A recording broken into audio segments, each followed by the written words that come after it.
We won't. But and I must apologize for a little bit of the speech times. My name's Mitchell Groper, and I've been chosen by your hosts, my brother and my sisters, as your master of ceremonies. My sister Risa said it wouldn't have mattered if we'd chosen someone else. I would have done it anyway. Today's a very happy day. Being married 50 years is a milestone, and yet as so many as of my parents' contemporaries are here and my contemporaries remarked, to be married 50 years and be so young is even more remarkable.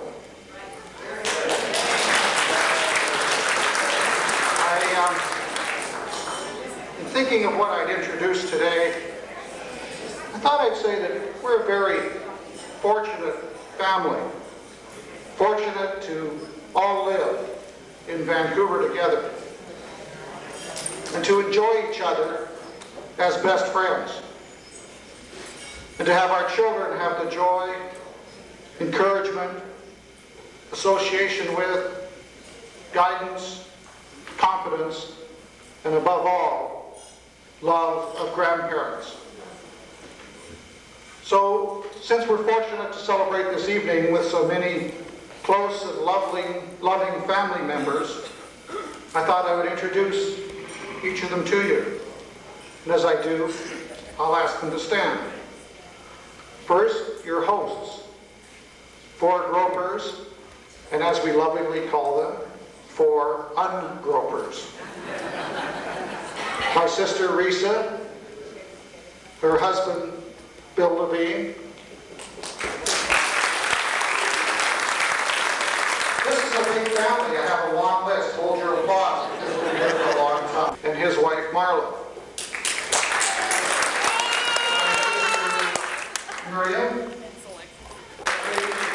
And my love, Lynn. They have produced 9 grandchildren, with 21 years separating the youngest and oldest. And they too can be recognized. Naomi Groper, my daughter. Anna Levine, Bill and Reese's daughter. Lauren Groper and Alexis Groper, Peter and Marla's daughters. Aaron Groper, my other son. Fanny Whiteley, and even though he can't stand yet, the youngest, Sam Groper. And then, of course, in living in Vancouver are my father's 3 sisters, Pearl Hillman, Rose Aiken, and Bea Goldberg. And her brother-in-law, Meyer Goldberg. We would have hoped that Mo Edelman and Joe Haken could have been here. And of course, my father's sister Tilly and her husband Ernie Bricker. They should be here. They would have been celebrating their 50th anniversary this year as well. And of course, in Vancouver, we have Bill and Gladys Edelman and their children, and Marilyn and Arnold and their children, and the Goldenbergs and the Bullers and the Moyles. It's a large Groper family here in Vancouver, but joining us today are my mother's brother and sister, Myrna Levin, my mother's sister, matron of honor at the wedding 50 years ago, and her husband Harry. And Jerry Rose, mother's brother, and his wife, Gladys Rose. And with them is Gladys' father, Harry Sarlin. Harry's only 92. And also with them their daughter Naomi, who's here from Toronto. And while I can't go back 50 years to my parents' wedding, 50 years ago at their wedding, a similar list of brothers, sisters, cousins, aunts, and uncles could be recounted. 50 years ago, my parents were the first Jewish couple to be married in Saskatoon, where both bride and groom were born in Saskatoon. But that was just a tradition, because my Bob and Zeta, my father's parents, were the first Jewish wedding in Saskatoon. And what's unique is that so many of the people who attended that wedding 50 years ago today are here again tonight to celebrate. Sid Buchwald, the best man. Sid tells me he's still the best man. And his wife, Clarice. They too will be celebrating their 50th anniversary this year. And as I mentioned, Myrna Levin, the matron of honor, and Harry and Jerry Rose, and Petty and Sam Landa of Saskatoon, and Goldie Silver of Winnipeg. Amongst that group and in that collection, you can see there are many things that are important to my family and my parents. But there are three things that I think stand out, and all are represented here tonight. One, their family. Two, their friends. And three, their Jewishness. Last night we celebrated their Jewishness with an Onyx Shabbat, which many of you attended. And because the importance of Jewishness to my parents and leadership in our community, we, my brothers and sisters, their families, and with your help and generosity, have established a fund to be administered by the Foundation of the Jewish Federation of Vancouver to assist in the development of leadership in our Jewish community, and known as the Zoe Nate Leadership Fund. The fund now has a beginning of $3,500. We are certain it will grow. And tonight, as we celebrate with friends and family, in addition to the family and friends I've already introduced, so many more have chosen to celebrate with us. So I want to take a moment to introduce each of them, and as I do, perhaps they can be recognized. Our cousin, Rose Aiken's daughter, Elisa Aiken, and her husband, Ken Abbey of Edmonton. And I've already introduced my mother's sister, Myrna Levin, and her husband, Harry. And then there's Harry's Levin's niece, Naomi Genzer from Winnipeg, and Harry Levin's sister and Naomi Cohen's mother, Bonnie Genzer from Winnipeg, and Harry Levin's sister, Lottie Beckman from Winnipeg, and Evie and Milton Borowski from Philadelphia, Gladys Rose's cousin, and Michael Golden from Bellingham, pardon me, Matthew Golden from Bellingham. His father, Michael, couldn't be here tonight. And we had hoped that his father's father, High and Noah Golden, who now live in Bellingham, could have been here.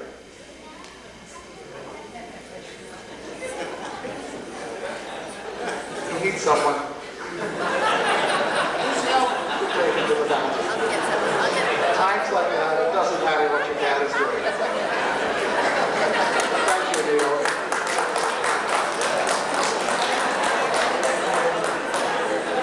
Hi and Ella Golden, who live in Bellingham, we hope they can be here tonight. Hi Golden is my father's mother's brother, and Ella Golden is my father's sister, and I think that makes Michael Golden, their son, my father's cousin twice. And we have my father's cousins from Los Angeles, Babe and her husband, Jerry Goldstein, Tammy and her husband, Bob Margolis,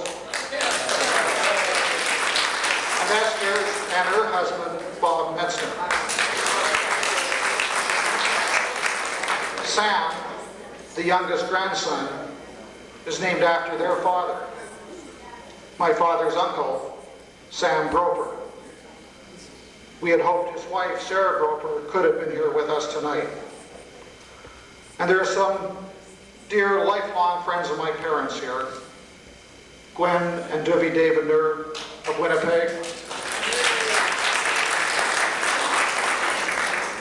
Betty and Sam Landa of Saskatoon,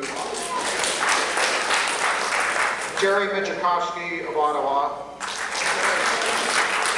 and as I mentioned earlier, Goldie Silver of Winnipeg, and of course Sid Buckland and his wife Clarice of Saskatoon.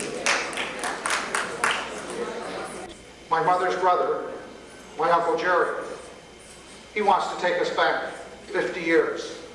Jerry? Canadian Zoe, ladies and gentlemen.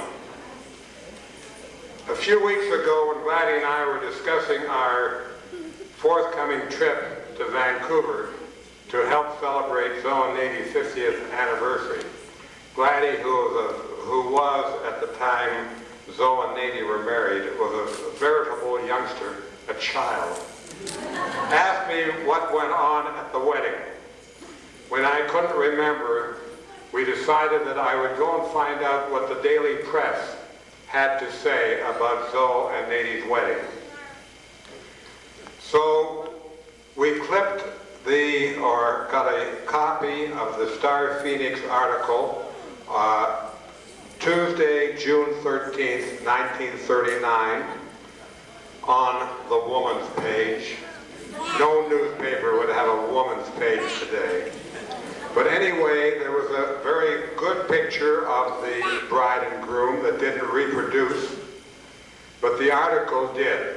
And the article I would like to read to you. Groper Rose nuptials solemnized at home of bride's parents. Lovely setting for wedding of Zora Elka Rose and Dr. Nathan Groper. Couple leave on motor trip to New York. I'm going to have to bend down because this is photographic and it's not too clear. Under a canopy of woodwardia and ferns, the ceremony took place Sunday afternoon, which united in marriage Miss Zora Elka Rose, daughter of Mr. and Mrs. Arthur Rose of this city, to Dr. Nathan F. Groper, son of Mr. and Mrs. Max Groper.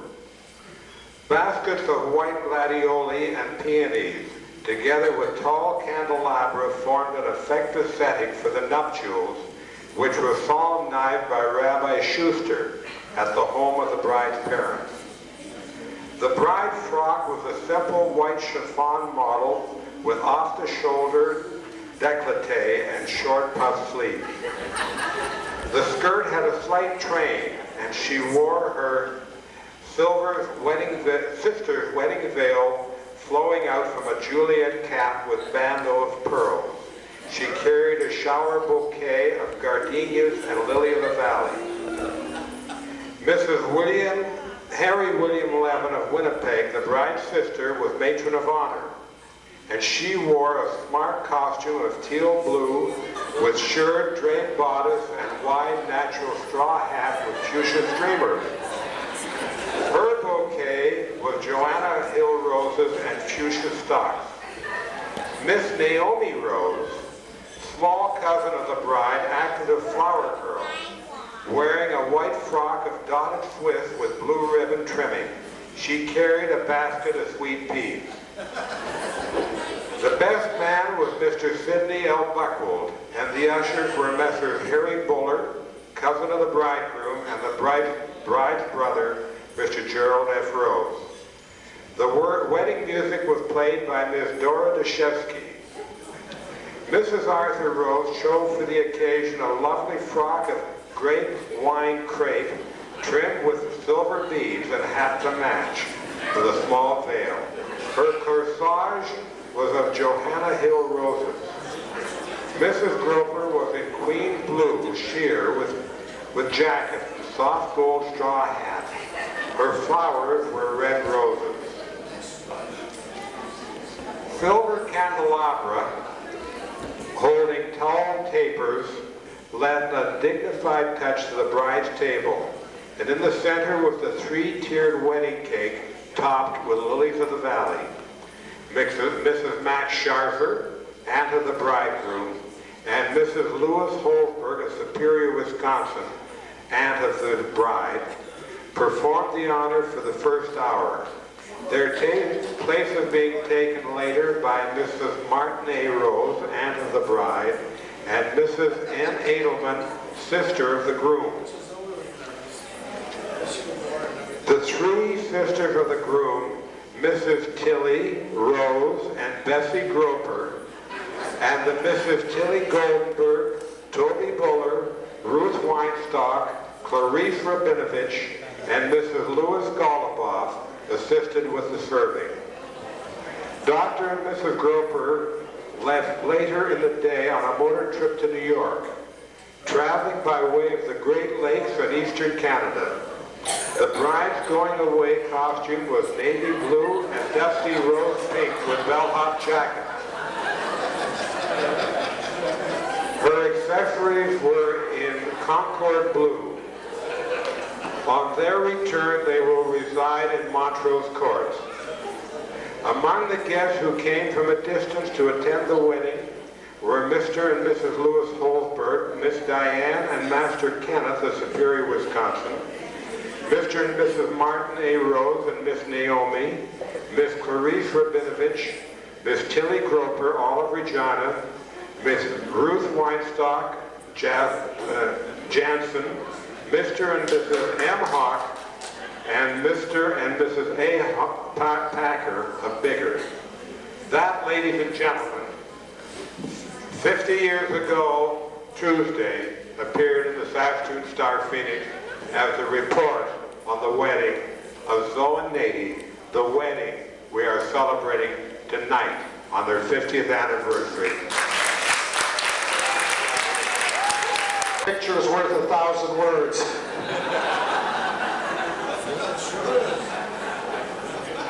And now, grandchildren. We had many volunteers representing the grandchildren. But my son Daniel said we could choose anyone, so long as it was Naomi. Naomi?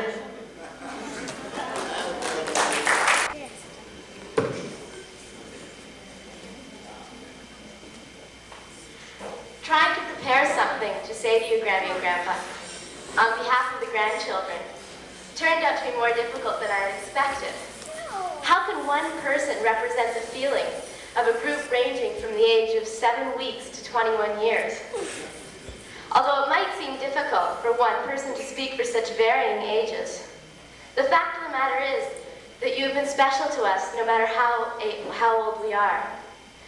Rather than be overwhelmed with 9 grandchildren, our age differences have made it so that we all have felt moments in our lives when you thought we knew, that you were, we've all had moments in our, there's always been moments in our lives when you've taken the time to give us that extra special bit of attention. You've each given us something different to appreciate about you. I asked my older brother Daniel, with the camera, if he had one word that could describe Grammy and Grandpa, and he said hip. When I think of a couple being married for 50 years, images of quiet and active people come to mind, but not my Grammy and Grandpa. Daniel's right, they are hip. And the wonderful thing is that they are interested in finding out what is important and what interests every age group of their grandchildren. For myself, Grammy and Grandpa have always supported my sometimes eccentric displays of independence. At the same time, they want to find out about 3-year-old Fanny's favorite foods and how many baseball games Lauren and Alexis have each won. They want to know what music we listen to, what sports we play, what books we read, and who our friends are. Grammy and Grandpa's up-to-the-times attitude, though, works both ways. You might be surprised that instead of Grammy's 6 granddaughters telling her about women's rights, Grammy has actually taught all her grandchildren to demand and give equal treatment. But to be hip, Grammy and Grandpa not only embrace new ideas, but also carry for us important traditional values. They have instilled upon us the value of education.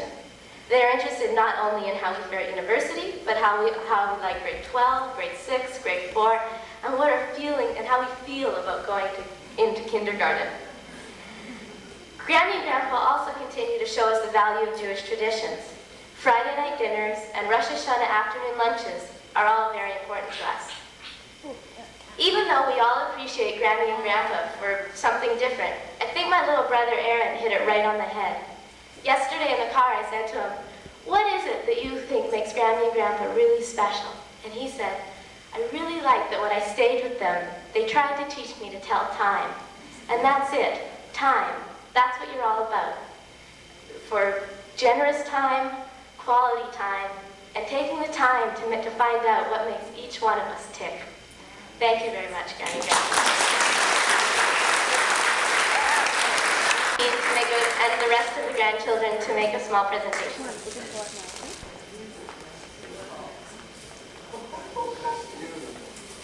Isn't that great?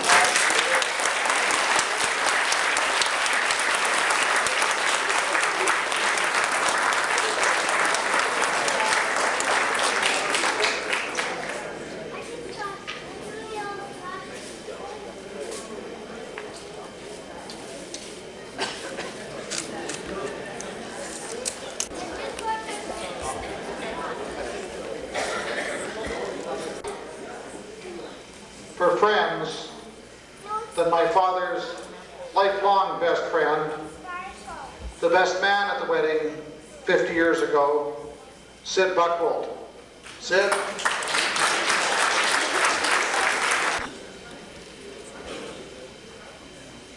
Thank you very much, Mitchell, dear Nate and Zoe, relatives, friends, and all of us who are gathered here to share in this great simcha, the one that the Groper children are paying